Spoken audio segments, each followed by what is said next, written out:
As you know, with EFE, we're involved in Romania, in Moldova, and Ukraine, and other places. If you go to the next slide will give us the update for today, which is from this area of the Ukraine. How many of you have friends or know people from the Ukraine? So if you know people from the Ukraine in general, they're mostly from the area where it's Kiev. A lot of people live in the north, so just straight up on the map there. And then also a lot of people live towards the east.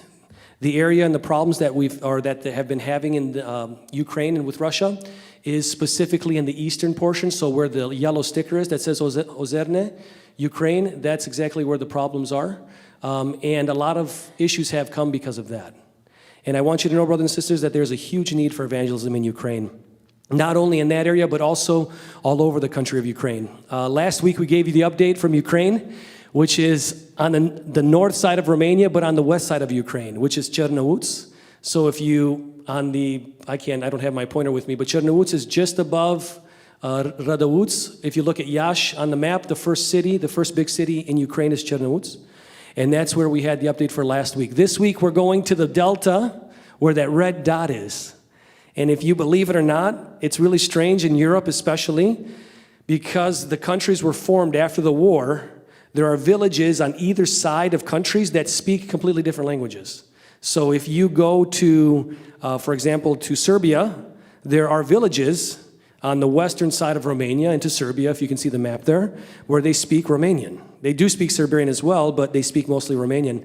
The same thing happened here, where we are in the Ukraine. So Brother Parfenti, who is the evangelist there, if you guys can go to the next slide, is working in the village of Ozorne, or Ozorno is how it's pronounced, but it's spelled Ozerne.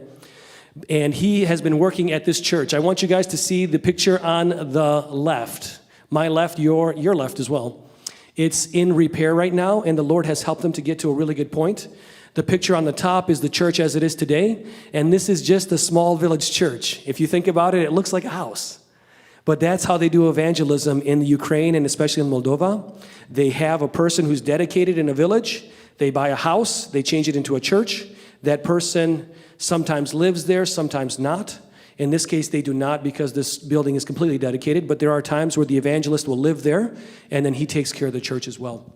So if you go to the next slide, today's update is more of a need, and you'll see this in our monthly newsletter as well, what's coming up this week.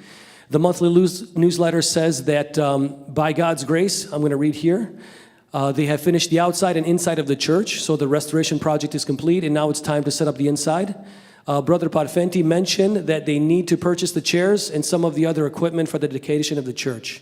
So they're getting ready to dedicate the church, and they really want that to happen as soon as possible. They said they want to do it sometimes in February, and I told Fratello Perfenti he's got a lot of faith, because that's a lot of money to raise in just a short time, but we know God can do it. So they're looking between $1,500 and $2,000 for this project. And again, it's up to us, brothers and sisters, not only to us who are here, but those of us who hear this message or hear the message, for us to continue pushing forward.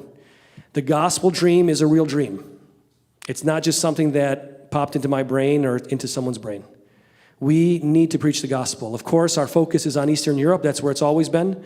But I need you guys to pray for me, because on Thursday I'm flying to Europe, and from Europe I'm flying to India. And Lord willing, next Sunday, I'm going to try to be at a couple of different church services in Hyderabad, India. And if I can get down to Kotarakara, I'll try to get there to be with the brothers and sisters and to help them as much as we can. So you'll get an update from me for India for when I get back in 2 weeks. But that's what we're doing. We want to push forward the work of the Lord, and we want the gospel dream to be a reality, not only in my life, not only in your lives, but in the lives of everyone who supports this work. Amen.